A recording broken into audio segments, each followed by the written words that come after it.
Nën Tereza është një figurë universale, botërore, dhe vështirë të gjesh njëri në botë që s'ka menduar për të. Shumë herë, disa herë, shumë më shpesh, ose qoftë dhe jo aq shpesh, por nuk ka vështirë të gjesh një qenie njerëzore që s'ka pas një raport me të. Dhe kjo unë shpesh e kam menduar, dhe kur kam pasur nevojë të kem që në qenien time, në mendjen time të ripërtëri shpresën për botën, për njerëzimin, të kem mendime si thua pozitive. E mendoj gjithmonë shembullin e Nën Terezës. Dhe kur mendoj që në këtë planet kaq shumë personazhe që kanë dashur të bëhen botëror, planetar, global, kanë dashur me vepra dhe pa vepra, kanë dashur me luftë, me dhunë disa herë, me diktaturë, me forcë, s'kan arritur dot të fitojnë domethënë dashurinë e njerëzimit. I kanë përdorur të gjitha dhe s'kan mundur, kurse kjo grua e shenjtë, si thash, me pa asgjë, vetëm me figurën e saj të lartë morale, me shpirtin e saj, me atë që quhet shpirtësinë e saj, me atë anën qiellore të saj, pa asnjë shtys, pa asnjë reklam, fitoi zemrat e gjithë planetit. Kjo më jep shpresë që në planetin ynë, sidoqoftë pavarësisht se bota ku jetojmë shpesh ka për gabime njerëzimi, në një llogarit fundit ditë vlerësoj, dhe kjo na jep gëzim të gjithëve. Nuk shkon dëm këto figura të mëdha, kjo botë e madhe shpirtërore, nuk shkoi dëm. Planeti pikërisht këtë grua që të vogël, pa ushtri, pa para, pa një armatë që t'i shërbente prapa, arriti i pushtoi zemrat planetit. Dhe kjo pra është një gëzim i madh për ne si njerëz, është gëzim për njerëzimin, gëzim për këtë planet. Dhe natyrisht, për ne shqiptarët, gëzimi është i shtuar, është i veçantë, sepse ajo është, si thua, e fisit ton, e gjakut ton.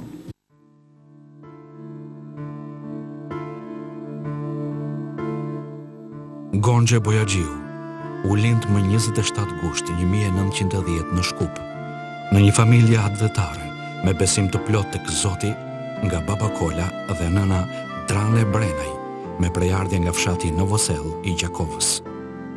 Kol Bojaxhiu u lind në lagjen e varfër Bojaxhiu të Prizrenit dhe u pagzua në katedralen e këtij qyteti historik, të ndërtuar 3 vite më parë. Në këto rrugë edhe në këto sheshe të Prizrenit, Kola e kaloi një pjesë të jetës, derisa bashkë me familjen e tij u vendos në qendër të Shkupit. Ata për rrethana historike janë shpërngulur nga Prizreni dikun në vitin 1850-55 për 3 arsye historike. Arsyeja e parë ka qenë se ishte një familje e madhe, tregtare, dhe kërkonin vende apo qendra më të mëdha se sa ishte atëherë Prizreni, prandaj u shpërngulën pjesërisht në Shkup, disa në Shkodër, disa arritën edhe deri në Egjipt, në Kairo.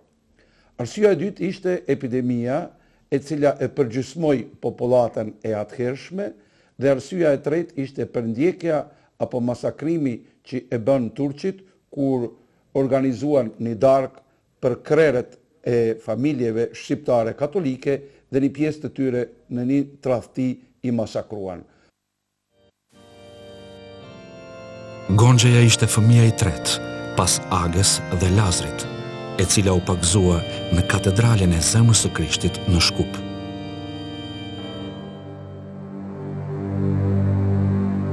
Pikërisht në këtë vend, në njërën nga rrugët kryesore të Shkupit, ka qenë shtëpia e Kol Bojaxhiut, e cila është rrënuar dhe në vend të saj është ngritur kjo qendër tregtare. Në këtë rrugë, Gonxheja e vogël ka bërë hapat e para si fëmijë i urtë dhe i dashur nga të gjithë banorët e lagjes ku jetonte, që nga fëmijëria e hershme, së bashku me familjen, shtektoi me qerrë kuajsh në vendin e shenjtë të zonjës së Letnicës, gjë që dëshmon edhe kjo foto e vitit 1927 në fshatin Slatin të Fitis. Në këtë kish, 80 vjet më parë, Gonxhe Bojaxhiu si vajzë e re pranon thirrjen për të qenë krejtësisht në shërbim të njerëzimit. Ky fëmijë në moshën 5 vjeç e gjysmë mori kungimin e parë, ndërkaq u krezmua në nëntor të vitit 1916. Gjatë viteve 1915-1924, Gonxhe Bojaxhiu vazhdon me zell shkollimin. Së pari në shkollën katolike, që drejtohej nga famullia e Zemrës së Shenjtë, dhe pastaj në një shkollë shtetërore.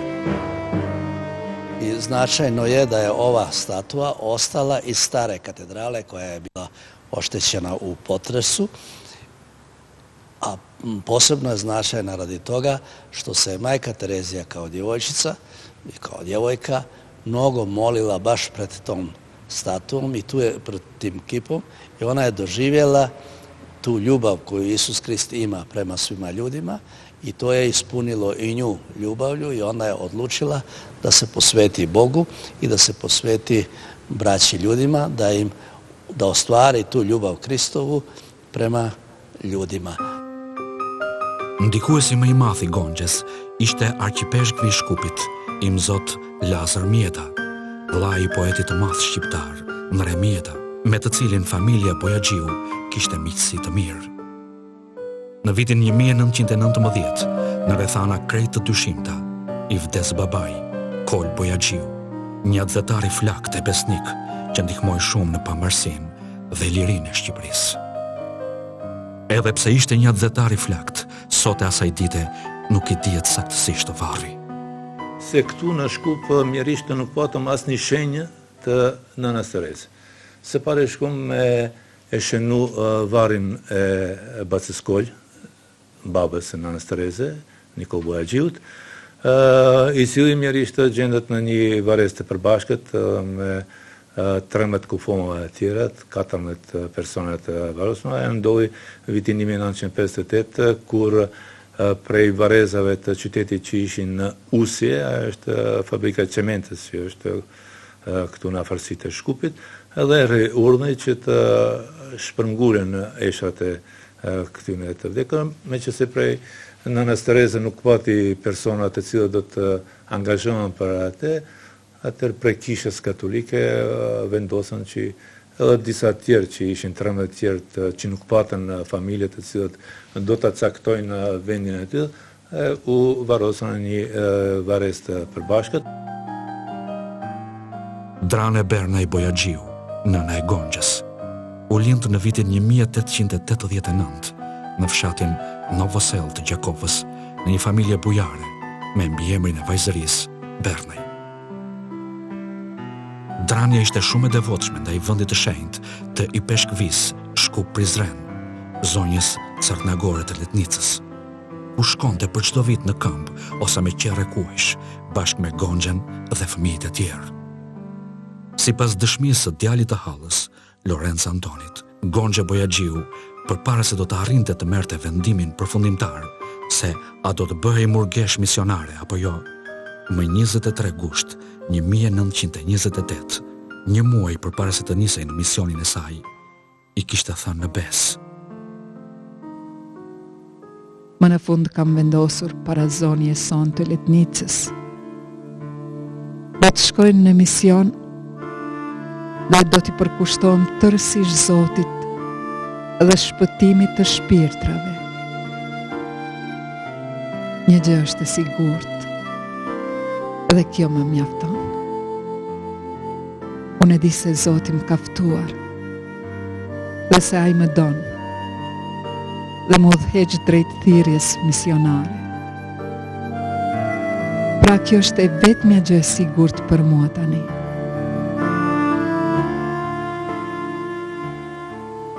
Letnica ka qenë në Çmoti një qendër shpirtërore e të gjithë shqiptarëve të Kosovës, por jo vetëm të shqiptarëve, të gjithë njerëzve vullnet mirë. Dhe nën Tereza me familjen e vet sigurisht që ka shkuar në këtë qendër për të përkundën shpirtin e vet dhe aty ka zbuluar thirrjen. Thirrjen për të shkuar në misione dhe për të shpallën dashurinë e krishterë të njerëzit. Për nën Tereza kam dëgjuar sigurisht në kohën e fëmijës, atëherë kur Don Lushi përgatitte, sidomos në atë kohë kur Don Lushi përgatitte biografinë në nënës të Risa. Dhe me të pothuajse jam rritën me shembullin e saj. Ajo duke qenë që është një person i thirrur dhe pasi që ka lejuar që dashuria krishtere të derdhet në tërësinë e zemrës saj, sigurisht që ka arritur të shtrijë këtë dashuri në zemrat të gjithë njerëzve të botës, prandaj neve jemi të lumtur që ajo duke më marrë përvojën shpirtërore në letnisë dhe në familjen e saj, po dhe dashurinë për të afërmin dhe për të varfërin, ajo ka arritur që këtë dashuri të promovojë të gjithë njerëzit e botës, sigur të pasurit, ashtu edhe të varfërit, dhe na ka mundsuar neve të kemi një shembull të mirë në të frymëzimit dhe të dashurisë për njëri tjetrin. Gjatë shekujve u dëshmua se Letnica është vend në të cilën njeriu gjen veten dhe fatin njerëzor. Këtë e gjetën martirët e Karadakut, e në veçanti e gjeti edhe e lumtura Nëna Tereze, e cila rregullisht shkonte në Letnicë dhe qëndronte gjatë. Duhet cekur sidomos 6 vitet e fundit dhe datën 14 gusht të vitit 1928, në të cilën ajo e gjunjëzuar me qirit e dhezur në dorë, vendosi që të bëhet misionare e dashurisë. Nga ky moment, ajo e vazhdoi jetën e vet rregulltare dhe u përkushtua në tërësi të varfërve ndër më të varfër. Dhe shembulli i saj tregon mas miri dashurinë dhe përcaktimin e saj për ata që kishin nevojë për ndihmën e saj. Më 26 shtator të vitit 1928, Gonxha niset për mision. I vllai Lazari nga viti 1925 jetonte dhe punonte në Tiranë. Në Shkup kishin mbetur vetëm Drania dhe Agja deri në vitin 1932, kur Agja shkon në Tiranë tek i vllai Lazari. Drania për 2 vite kishte mbetur vetëm në Shkup, derisa në 1934 i biri Lazari e kishte bindur që ta lëshonte Shkupin dhe të bashkohej me ta në Tiranë. Në Tiranë, Agja punoi si përkthyese nga serbokroatishtja në Shqip, ndonse kishte studiuar ekonominë në ish Jugosllavi. Më pas, punoi si speaker në Radio Tiranë dhe bënte pjesë në korin e Radio Tiranës. Lazar Bojaxhiu në vitin 1939 kishte vajtur për studime në Itali, ku edhe ishte martuar me një vajzë italiane, Maria Sanguini Bojaxhiu, dhe kishte një vajzë me emrin Age, e cila ende jeton në Palermo të Italisë.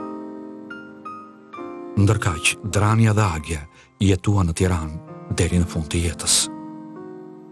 Drania ndroi jetë në moshën 83 vjeçare, më 12 korrik 1972 në Tiranë. Motra Agja, 2 vite më vonë, më 1974, po ashtu në Tiranë. Ndërsa i vllai, Lazari, ka vdekur në Palermo të Italisë më 1981.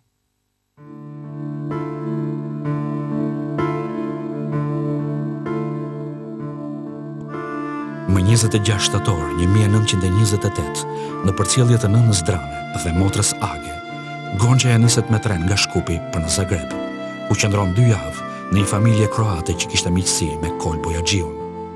Gjatë këtyre ditëve, Gonxha bashkë me nënën Drane dhe motrën Age, për ta kaluar kohën, her pas here shëtisnin në sheshin e Zagrebit pranë katedrales. Në këtë vend të katedralës të Republikës së Kroacisë fillun hapat e para të humanizmit të bijës tonë, nënës tonë, për një ndihmes atyre që kanë pasur nevojë më së tepërmi. Më 13 tetor 1928, bashkë me zonjushën Betike Kanjac, niset për në Irlandë. Udhëtimin e bëri nëpër Austri, Zvicër, Francë. Pastaj me anije nëpër kanalin La Manche, e pastaj sërish të vazhduan në rrugën nga Londra drejt Dublinit. Në Dublin të Irlandës, konkretisht në qytetin Rot Farnham, Gonxha Bojaxhiu ka qëndruar 2 muaj e angazhuar në mësimin e gjuhës angleze. Në këtë qytet irlandez, Gonxhe Bojaxhiut ju dha emri Maria Terez e Jezusit Fëmijë.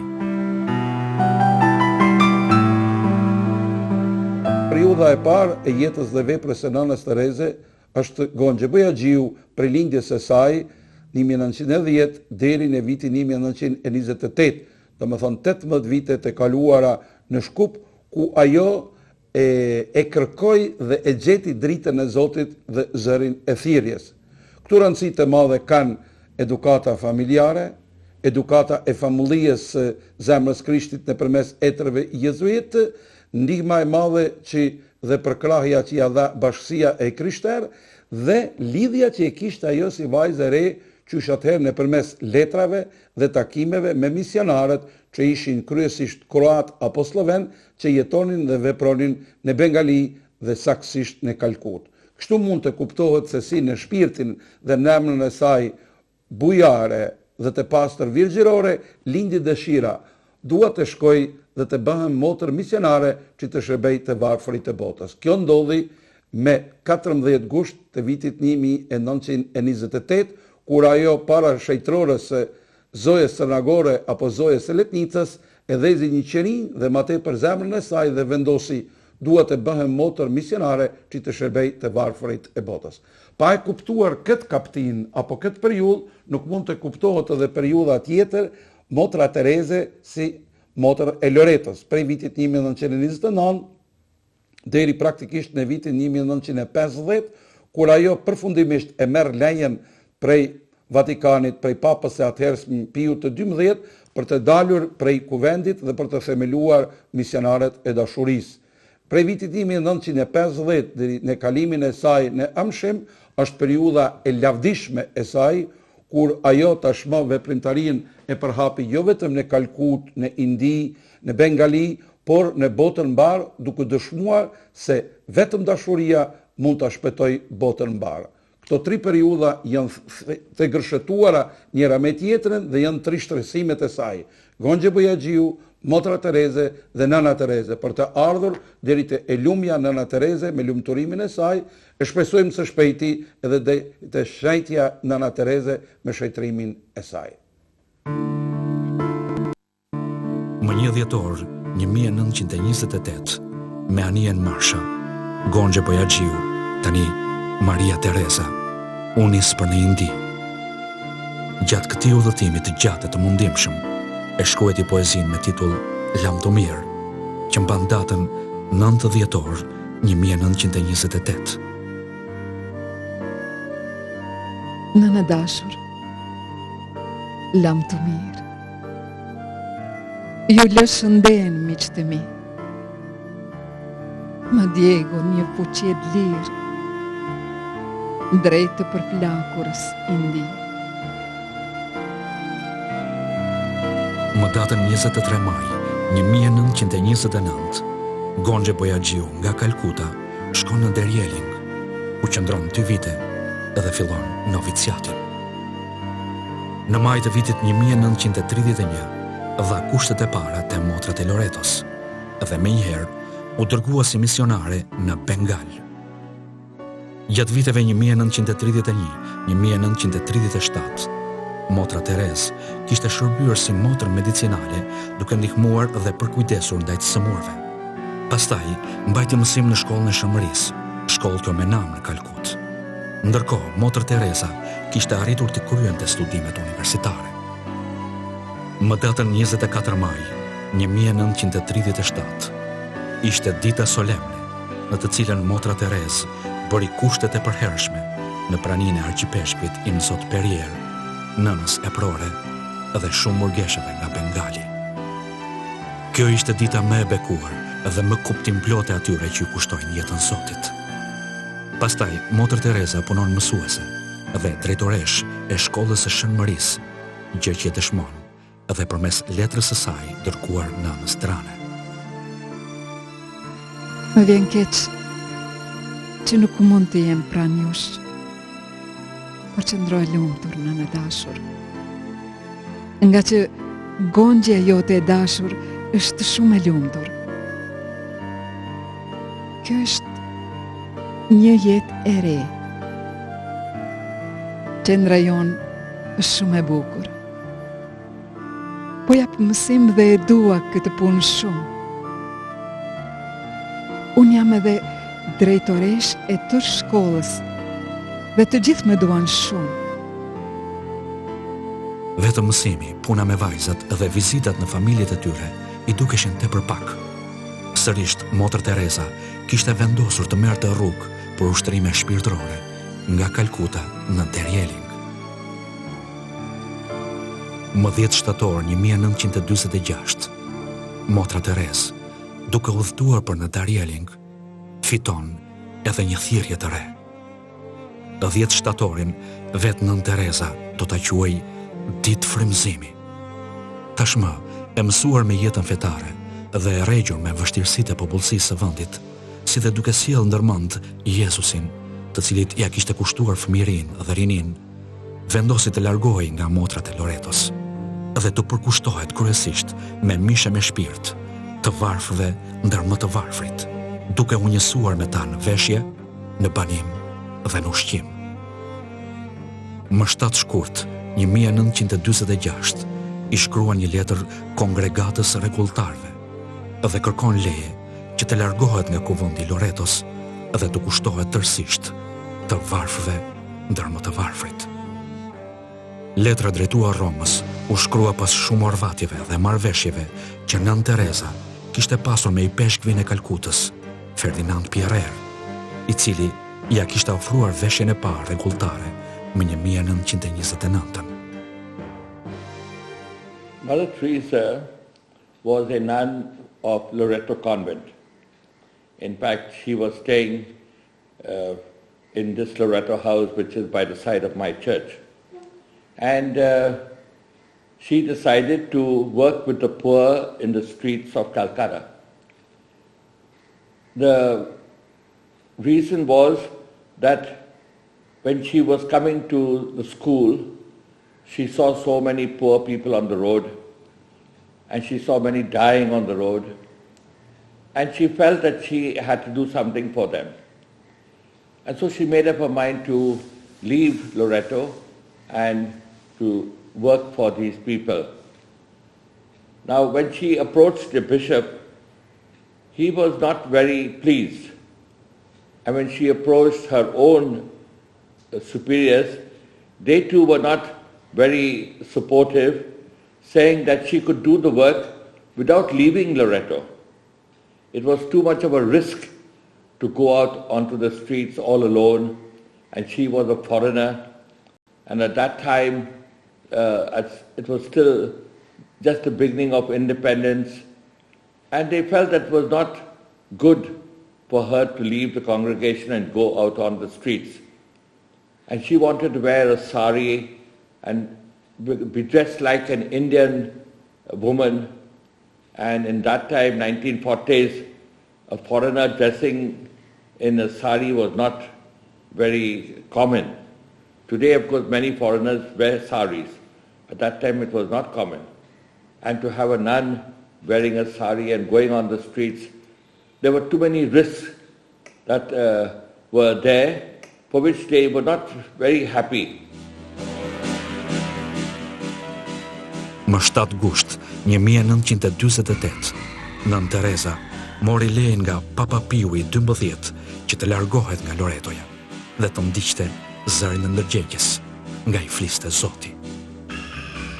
Më 16 gusht 1948, nën Teresa, siç thonë dhe sot dëshmitar në Kalkut, me 5 rupi në xhep dol nga kuvendi Loretos, e brymosur me dije dhe aftësi intelektuale, me që gjatë qëndrimit në këtë kuvend për 20 vite, ishte profesoresh, e më vonë edhe drejtoresh në Mary Hyde School.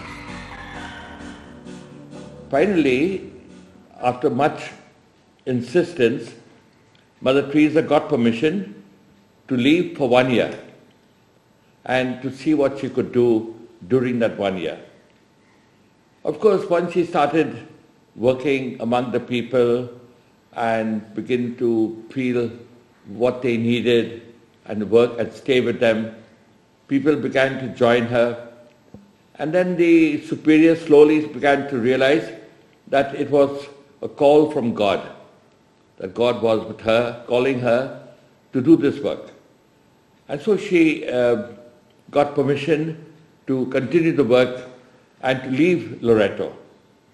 So at the beginning, there was the voices of caution. Be careful, be prudent. It may not be right. There are too many dangers. But after some time, when so many people began to join her and they found that it was working well with the response from the people, they gave her permission and began to support her. Po në dhjetorin e vitit 1948, Nën Tereza mori lejen për hapjen e shkollës së parë, lokali së cilës ishte një kasolle në lagjet më të varfra të Kalkutës, Tilje dhe Motijili, ku bashkohen fëmijët e lënë dhe të braktisur. Në mars të vitit 1949, në banesën e saj të improvizuar në shtëpinë e Michael Gomez, pranoi në vizitë një vajzë të re bengalese, të quajtur Subishini Das, të cilën e nxiti ta ndjekë misionin e saj. Kjo ishte shenja e parë se vepra e Nën Terezës është vullneti i Zotit. Më 7 tetor të vitit 1950, ditën e zonjës Ruzare, në bazë të porosisë i peshkvit të Kalkutës, Ferdinand Perrier, Selia e Shenjtë e miraton kongregatën e misionarëve të dashurisë, si kongregat i peshkvore. 2 vite më vonë, me 1952, Nën Tereza hapi shtëpinë e parë pranë tempullit të Yneshës Kali në Kalkut. Këtë shtëpi e pagëzoi si Nirmal Hirdei, shtëpia e zemrës së pastër. Po me këtë emër do t'i pagëzoi edhe shumë shtëpi të tjera në Mbari Ndin edhe më gjerë. Për shkak të numrit të madh të motrave që rritej gjithnjë më shumë, ndroi shtëpinë dhe u vendos në shtëpinë e një avokati musliman në rrugën Liar Circle Road 54.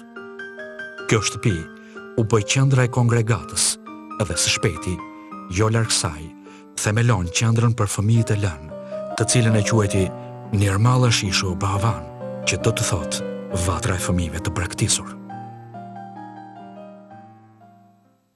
Në tetor të vitit 1960, Nën Tereza, pas kaq shumë vitesh, për herë të parë doli jashtë Indisë. Së pari shkoi në Amerikë, pastaj edhe në Rom, ku u takua me vëllain e saj, Lazrin, të cilin nuk i kishte parë që nga mosha 18 vjeçare. Me që fama e nënës Terez kishte filluar të rritej gjithnjë më shumë, filluan t'i ndahen shpërblime të shumta nga personalitete të shumta shtetërore, kishtare, universitare, kulturore e informative me rang botëror. Shpërblimi i parë që mori Nën Tereza ishte i qeverisë indiane në vitin 1962, Padma Shri, të cilën i adorzoi Pandit Nehru. Në gushtin e vitit 1962, qeveria e Filipineve i adhuroi shpërblimin Ramon Magsaysay. Në këtë ceremoni, Nën Tereza u shpall gruaja më e merituar e Azisë. Gjatë viteve 1965, 1971, pas Venezuelës, Nën Tereza vazhdon të hapë qendrat e veta në për të gjitha kontinentet e botës. Puna vetmohuese, besimi te Zoti dhe dashuria për njerëzit e radhisin Nën Terezën ndër figurat më të respektuara të botës. Më 6 janar të vitit 1971, Nën Tereza mori shpërblimin ndërkombëtar për paqe, Gjoni 23 nga Papa Pali 6. Në vitin 1971, Nën Tereza mori shpërblimin Samaritani i Mirë të New Yorkut dhe doktoratën e nderit në shkencat shoqërore të Universitetit Katolik Amerikan, ndërsa më 29 dhjetor 1975, e përjavshme amerikane Time ja kushton Nën Terezës kopertinën me titull Shenjtorët e gjallë. Më datën në 10 dhjetor 1979, Nën Tereza në Oslo mori shpërblimin Nobel për paqe. Në këtë rast solen, Nën Tereza ndër të tjera patë deklaruar botërisht: unë gjithmonë kam në zemër popullin tim shqiptar. E lusë Zotin që paqja e tij të vijë në zemrat tona, në të gjitha familjet tona, në gjithë botën. Lutuni për të varfrit e mi, për mua dhe motrat e mia. Unë lutem për juve.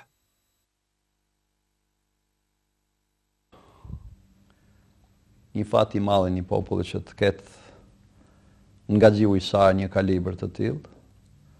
Një personalitet që them ndoshta në mënyrën më të mirë të mundshme ka prezantuar vlerat e identitetit tonë, duke lidhur në veçanti atë që e përshkon figurën e saj, një nën që ka marrë karakterin, themi, të nënës së botës, nën që ka qenë reflektuese gjithmonë e dashurisë njerëzore, e mbështetjes së njerëzve në orët ligat të tyre, dhe një nën që gjithmonë, po them, nuk ka harruar që të thotë origjinën e saj. Pra jo për të mbajt në këtë kuadër një veçanti, themi, dhe të izoloj ndjenjen e prezantimit të identiteteve të tjerëve me vlera që i kanë natyrisht, por të njëjtën kohë një shpërthim i fuqishëm i një bie nga një ambient i lashtë në autoktoninë e vet dhe nga një popull që ka ditë të ruajë, të kultivojë dhe të zhvillojë vlerat e veta më të larta dhe më të mira të mundshme. Prandaj për ne, edhe në kohën kur kjo ka kulmuar me njohjen e vlerave të saj me dhënien e çmimit Nobel, edhe në kohën e lumturimit të saj nga ati shajt Papa Gjon Pali II për të pas një proces të mateshëm të bekimit, themi, edhe të shenjtërimit të saj, edhe në kohën e tanishme të vakumit kohor me prezencë fizike, Nën Tereza realisht simbolizon edhe paqen, edhe dashurinë njerëzore, por edhe shqiptarët. Është në memorien e gjithë secilit një grua që në të njëjtën kohë vlerësohet për dy momente shumë të mëdha dhe shumë signifikative. Një grua shumë e thjeshtë, një grua që aktivitetin e vet e realizoi i jashtë çdo lloj vëmendje mediatike, pra kishte një predispozicion natyral për të qenë pranë njerëzve në nevojë, dhe nga ana tjetër një grua që mori vlera për masa të mëdha duke e realizuar veprën e saj. Mbas shumë viteve aktivitet, Nën Tereza u bë dashur nga e gjithë bota dhe shumë rëndësishme të thuhet jo vetëm nga bota e krishterë, por edhe nga bota muslimane. Shka do thotë që njerëzit kudo që kanë jetuar dhe kanë njohur veprën e Nën Terezës, e kanë vlerësuar atë si një bamirëse shumë të veçantë në të gjithë aktivitetin e saj. We have much work to do, but still Më 25 janar 1980, Nën Tereza shpallet qytetare nderje Shkupit. Ndërsa në tetor, Papa Pali II i dha qelsat e ndërtesës Papi Ignaci për shërimin e fëmijëve të braktisur në Rom. Më 21 qershor të vitit 1985, mori shpërblimin Medalja e Lirisë nga kryetari i Shteteve të Bashkuara të Amerikës, Ronald Reagan.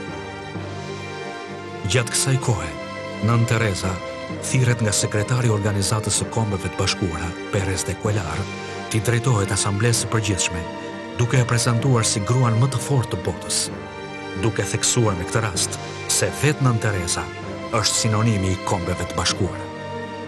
Gjatë tërë jetës së saj, Nën Tereza si një diell i ngrohtë, rrezatoi e ngrohu shpirtrat e mira të sëmurve, shpëtoi mira jetë njerëzish, e rriti mira fëmijë të braktisur, si një nën e urtë dhe e dashur, si një nën tipike shqiptare. Nën Tereza ka qenë një humaniste e madhe, një humaniste që i ka të kaluar kufet nacional, dhe naturisht ajo e gëzon një respekt në gjithë botën demokratike të lindjes dhe të perëndimit, naturisht që shqiptarët që ka dalë nga gjiu i kombit shqiptar, ka një obligim të veçantë në raport me të tjerët, dhe sigurisht ajo do të jetë pjesë e kulturës dhe të historisë sonë kombëtare edhe për sot edhe për nesër. Kam dëgjuar për Nën Terezën fillimisht të flitet kur kam qenë fare e vogël. në atë kohë kur për shkak të sistemit në Shqipëri nuk lejohej të flitej për atë që në fakt ishte krenaria e kombit tonë. Si shqiptar ne kemi shumë vlera, po besoj në vlerat që përcjellim më shumë dhe me dimension global si ajo nën Teresë është një rast unik. Është një rast unik për cilën të gjithë ne ndihemi jashtëzakonisht krenar. Nuk ka një figurë tjetër shqiptare që t'i bëjnë më shumë nerë kombit shqiptar. Qoftë në profilin e saj që ka marrë një dimension botëror dhe pikë reference për botësin, për përkushtimin, për sakrificën, por edhe shprehje e një civilizimi shqiptar shumë shekullor që flet se sa rëndësi ka dashuria për njeriun dhe sa rëndësishme është kur kjo dashuri është e pakushtëzuar. Unë nuk njoh një person tjetër me përmasa globale si ajo nën Teresë që të ketë përcjell dashuri të pakushtëzuar si ajo. Dashuri, dëmshuri, urtësi për njerëzit që kanë nevojë. Unë e di se kur njerëzit janë në pozicione të caktuara, ato kanë shumë njerëz përreth, por ato që janë në ditë të vështira, që janë të smur, që janë të braktisur, që janë të mirë, që janë të varfër, në përgjithësi janë të vetmuar. Dhe Nën Tereza i bani ato që të njihen si në familjen e tyre. Dhe kjo figurë kaq e bukur, kjo ikonë e dashurisë, e dëmshurisë, Nën Tereza është moment frymëzimi jo për çdo shqiptar thjesht. Është një moment frymëzimi për çdo qytetar të kësaj bote. Ka qenë inspiruese për liderët më të mëdhenj të botës. Është pritur dhe respektuar në ceremonitë më të veçanta në kryeqytetet e botës. Kjo është një avokaturë për Shqipërinë, për shqiptar, për civilizimin ton, po kjo në të njëjtën kohë është një përcjellje e vlerave që ne i kemi ruajtur në shekuj. Një grua e si e vogël e dashuruar në hyjin. Një kumtuese e përvuajtur e ungjillit dhe një mirëbërëse e madhe e njerëzimit. Dhe jo vetëm domethënë për që janë fjalët e Atit Shejt, Gjën Palit II, i cili ka pas një respekt jashtëzakonshëm për Nën Terezën dhe këtë nuk duhet të zgjatem sepse fakti që ai e shpejtoi në një mënyrë domethënë të jashtëzakonshme procedurën e lumturimit të saj tregon këtë raport të sinqertë të Gjën Palit II me Nën Terezën, por edhe nga të shka në përgjithësi bota, shtypi, për shtypjet e ndryshme të njerëzve të mëdhej e të rëndom, që e kanë shprehur nëpërmjet publikimeve të ndryshme, qoftë nëpër libra ose nëpër revista më të famshme të botës, gazeta, vërtet ajo është një figurë botërore. Gjatë jetës së saj, si misionare e dashurisë, Nën Tereza kishte arritur të vizitonte 4 herë Kosovën brenda viteve 1970-1988. Dhe me këtë rast, kishte vizituar fshatrat dhe qytetet e dashurat të saj anë mban Kosovës, deri në Binqë, Letnicë, ku kishte marrë frymëzimet e para. Gjatë qëndrimit në Kosovë, vizitoi vendin e të parëve dhe u takua me njerëzit e gjakut shqiptar, duke u çmallur e duke u lutur për ta. Prej 4 vizitave të Nën Terezës që ka bërë në Kosovë, ishte në vitin 1982, kur morëm lajmin se në kishën e Slapusjanit do të vjen për një qasë dhe të na viziton. Ishte një knasi, ishte një parandjen se kush vjen, çfarë nane është, sa e madhe është. Mirë po, patëm rastin të shohim, ajo morë pjesën një mesh të cilën e celebroi Imzot Mark Sopi, tash më i ndjerë. Dhe në fund të meshës ajo e morë fjalën para mikrofonit dhe tha: unë e dua shumë popullin tim shqiptar, ju dua ju, lutuni ju për mu dhe fukarat e mi, se unë kam shumë fukara në Kalkut. Pastaj, kur dulem në obor, Imzot Mark Sopi, tash më i ndjerë, se tash i tha: non, populli po dëshiron me të pa, a ki mundësi më ardh pak minuta në balkonin e shtëpisë që të shef populli ma mirë. Ajo tha po si, shkoj në balkon dhe vërtet pastaj e bam të gjithë dhe tha, ju luteni për mu, unë lutën për ju, Zoti ju rujt dhe ju bekoft. Pastaj kaloj rrugës dhe ne disa prekshim dorën, fëmijëve ja vënë të dorën mbi kokë dhe ishte një kënaqësi e veçantë për ne se e pam që një njeri i madh nuk kishte të bajë me peshën edhe me gjatësinë, por kishte të bajë me veprat e tia ose veprat e saj që i ka bërë ajo. Në gusht të vitit 1989, pas shumë e shumë vitesh, kur në Shqipëri po dukeshin sato pak në horizont shkëndijat e para të demokracisë, Nën Tereza vjen për herë të parë në Shqipëri.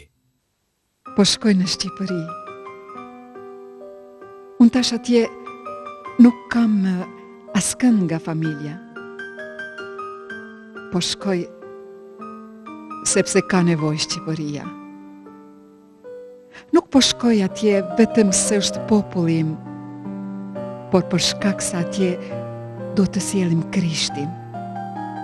Shqipëria është i vetmi shtet në botë që me kushtetut ka shpallur ateizmin. Albania was a place her mother was very, very close to, and we know that her family were there, and she, as soon as mother was longing and waiting for one opportunity to go into Albania. Her great desire was to bring Jesus to the people of Albania, and she could not wait to do this. I say on behalf of Mother, a big thank you to the Albania people for all that they have been to our mother and for all that they allowed Mother to do when she came back to them. Thank them for their beautiful welcome and graciousness and for all they are doing for our sisters in Albania. Në marsin e vitit 1991, Nën Tereza vjen për të dytën herë në Shqipërinë pluraliste, të hapur dhe demokratike. Është kjo periudhë e hapjes së kuvendeve të misionarëve të dashurisë në trojet shqiptare si në Shkup, Pej, Tiranë, Shkodër, Durrës, Elbasan, Korçë dhe Puk. Më 25 prill 1993, Papa Gjon Pali II vizitoi Shqipërinë. Në këtë ditë të gëzueshme për popullin shqiptar, ishte e pranishme edhe Nën Tereza. Me këtë rast, Papa Gjon Pali II ja kushtoi një mendim të veçantë Nën Terezës. Nuk mundem të mos e përshëndes një njeri fort të përvojtur që ndodhet mes nesh. Kjo është Nën Tereza e Kalkutës. Të gjithë e din për nga vjen dhe cili është atdheu i saj. E pra atdheu i saj është këtu, ku ndodhemi sot. Më 28 nëntor 1996, Nën Tereza shpallet qytetare nderi e Kosovës nga presidenti Ibrahim Rugova. Në deklaratën e shpalljes thuaj: Nën Tereza, me punën dhe flijimin e pashoq, u bë simbol dhe krijuese e filozofisë së bamirësisë dhe dashurisë njerëzore. Në vitin 1996, presidenti i Shqipërisë, Sali Berisha, i akordoi Nën Terezës urdhrin e artë, nderi i kombit. Më datën 9 qershor 1997, Nën Tereza mori medaljen e Kongresit Amerikan, medaljen më të lartë që jep organi më i lartë ligjvënës në Shtetet e Bashkuara të Amerikës.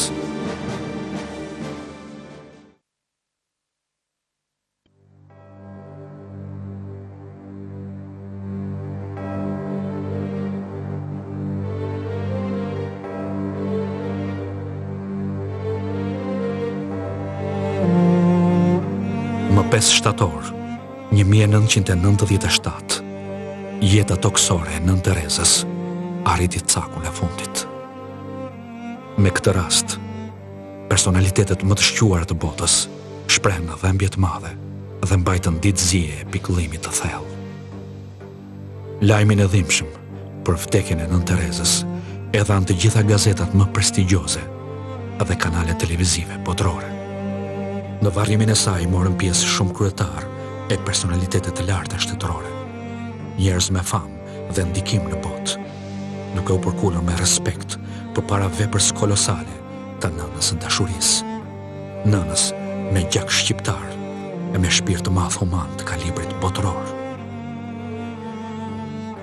Më 13 shtator 1997, Nën Tereza u varros në shtëpinë e misionarëve të bamirësisë në Kalkut, me ndërimet më të larta që organizoi qeveria indiane, duke nderuar me funeralin e shtetit. Papa Gjon Pali II, Nën Terezën e vlerësoi si shembull i transformimit njerëzor të dashurisë së Zotit. Presidenti amerikan Bill Clinton Nën Terezë e quan viganen e shekullit tonë. Ish presidenti francez Jacques Chirac, duke shprehur dhembjen e tij të madhe në emër të popullit francez, thot: "Më pak dashuri në botë pas vdekjes së Nën Terezës." Ish kryeministri britanik Tony Blair pa deklaruar se shpirti i Nën Terezës do të rrojë si inspirim për të gjithë ne. Vlerësime të ngjashme dhanë edhe shumë personalitete fetare, akademike, shkencore e kulturore, anë e mbar botës.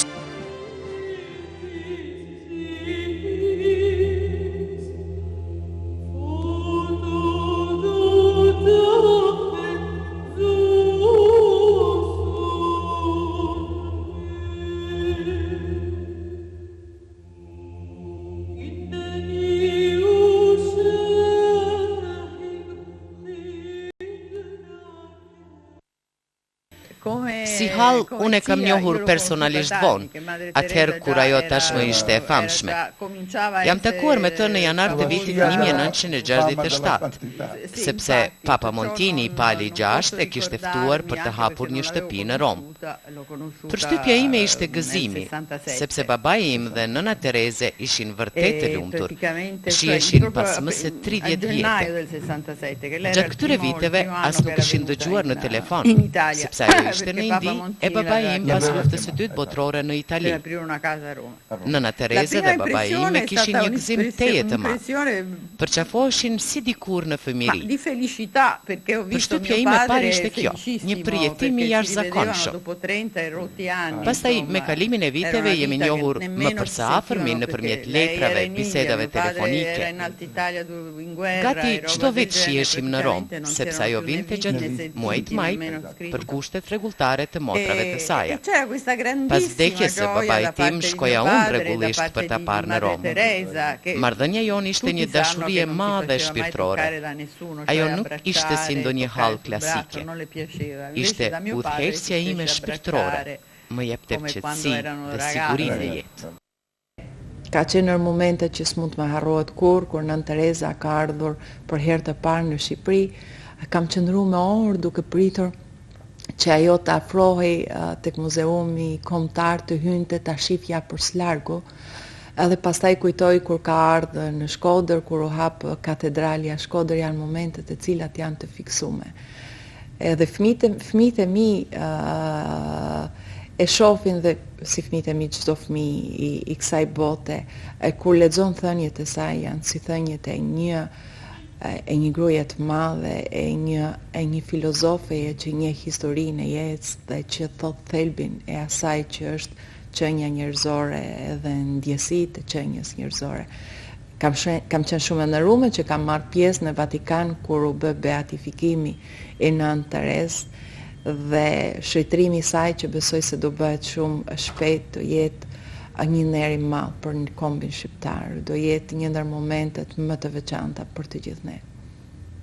Një ndër takimet më të paharrueshme që kanë mbetur në mendjen dhe në zemrën time është gjithsesi vizita që e bëra në mbarim të shtatorit dhe fillim të tetorit të vitit 1989 në Kalkut dhe në rreth. Nana Tereza ishte e shtrirë në spital dhe nuk dihej se a do të mbijetoj. Mjekët me dhanë 5 minuta bised kur dëgjuan se kush jam dhe prej nga vi, sepse ishte krejtësisht e izoluar.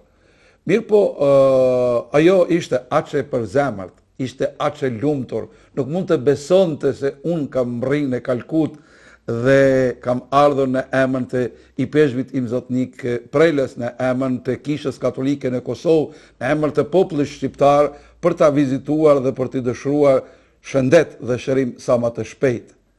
Ajo me priti me një buzëqeshje karakteristike, i hapi krihtë dhe tha, si kur të kishte ardhur baba Kol dhe nëna Drane, të falenderoj që ke ardhur një rrugë kaq të gjatë dhe të mundimshme. Dhe më tha, tash du të tregoj një fsheftësi. E di pse jo me smor, sepse përgatitet tashti të hapa të Shqipëria dhe ma tregoj telegramin e Ramiz Aliut, i cili në emër të qeverisë dhe të popullit shqiptar i kishte shprehur dëshirën e shërimit të shpejt dhe të viziton të Shqipërinë. Me tha, tash do të kthehet Jezu Krishti, tash do të kthehet liria dhe paqja në Shqipërinë tonë.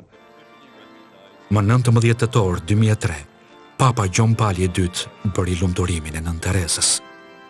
Me këtë rast, morën pjesë qindra mijëra njerëz nga mbar rrusulli toksor.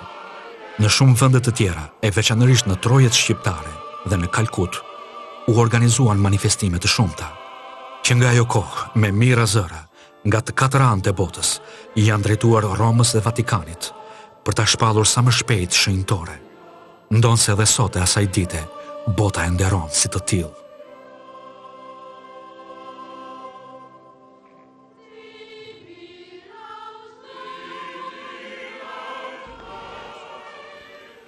Unë vërtet mendoj dhe shpresoj që shenjtërimi i Nën Terezës është i mundshëm, që këtë përvjetor të madh ta kremtoj me shenjtërimin e së lumes Nën Terezë të Kalkutës. Shpresoj me gjithë zemër. Për shenjtërimin nevojitet edhe një mrekulli. Pra duhet studiuar ndonjë mrekulli eventuale të Nën Terezës nga ana mjekësore, nga teologët dhe komisioni i kardinajve, si edhe nga kongregata e shenjtë. Flitet për një mrekulli të mundshme eventuale që thuhet se ka ndodhur me ndërmjetësinë e Nën Terezës. Kjo çështje së pari studiohet nga ana mjekëve, nga 2 mjek ekspert, të cilët do të na thonë se a vlen të shtrohet studimi dhe shqyrtimi i hollëzishëm mjekësor. Që një shërim të jetë mrekulli, duhet të jetë i menjëhershëm, i tërësishëm, i vazhdueshëm, i pashpjegueshëm nga ana natyrore e mjekësore dhe e shkencës aktuale. Nëse mjekët do të na thonin këtë, atëherë lënda kalon në shqyrtim të teologëve, pastaj edhe te komisioni i kardinajve. Pra nuk mund të kemi parashikime, sepse çdo gjë varet nga këshilli mjekësor dhe shëndetësor dhe teologëve për të arritur te shkalla e tretë, te kardinajt. Unë besoj dhe shpresoj se ky përvjetor përkujtimor do të jetë i ndriçuar dhe i smadhuar edhe më tepër me kanonizimin, shenjtrimin e së lumës Nën Terezë. Do të ishte kulmore dhe kremtimi më i madh për kishën dhe për botën, shenjtrimi i Nën Terezës. Dëshira jonë është dhe mbetet ajo, sigurisht që ishnat e Nënës Terezë të kthehen në vendlindje, por situatën të cënë ne gjindemi dhe dashuria që ajo ka dhënë për njerëzit e varfër të botës dhe për njerëzit me të cilët është shkrije në Kalkut, sigurisht që është për të diskutuar, sepse një gjë është që ajo e ka pasën gjithmonë dashurinë ndaj vendit dhe gjithmonë e ka pranuar veten që është gjak shqiptare, gjithmonë e ka dashur Shqipërinë më shumë se Kosovën më shumë se të gjitha vendet, sepse është hera parë që ajo ka lejuar që motrat e saj të mirën edhe me mësimin e fesë, se përndryshe motrat e saj gjithmonë janë marrë vetëm me shërbesat sociale, por megjithatë ne duhet të respektojmë edhe sakrificën shumë vjeçare që ajo ka bërë për të varfërën e saj, sepse edhe ata duan që ta kenë në mesin e tyre. Por në traditën e kishës dhe në traditën e krishterë, relikjet janë pjesë e jetës së saj dhe sigurisht që një relikje do të jetë e pranishme në katedralën tonë. Tani me dashurinë tonë, me mendjen tonë, kemi të drejtë ta kthejmë në fund plotësisht Nën Terezën. Pas kësaj çoroditje që pati një kohë shumë të gjatë, që patëm ne, jo. Me këtë lidhet edhe diskutimi tjetër, që a është e drejtë, siç thuhet, a është njerëzore që ajo shteti shqiptar, kombi shqiptar, të kërkojë eshtrat e saj të vinë në Shqipëri. Mendoj se është legjitime, është normale. Nuk është në një grykësi nacionaliste të bësh këtë gjë, as pak, se ne kemi një zakon të keq që disa herë gjërat normale, janë njerëzore, i quajmë nacionaliste, kombëtariste. Ato janë sentimente të shëndetshme të çdo komuniteti njerëzor.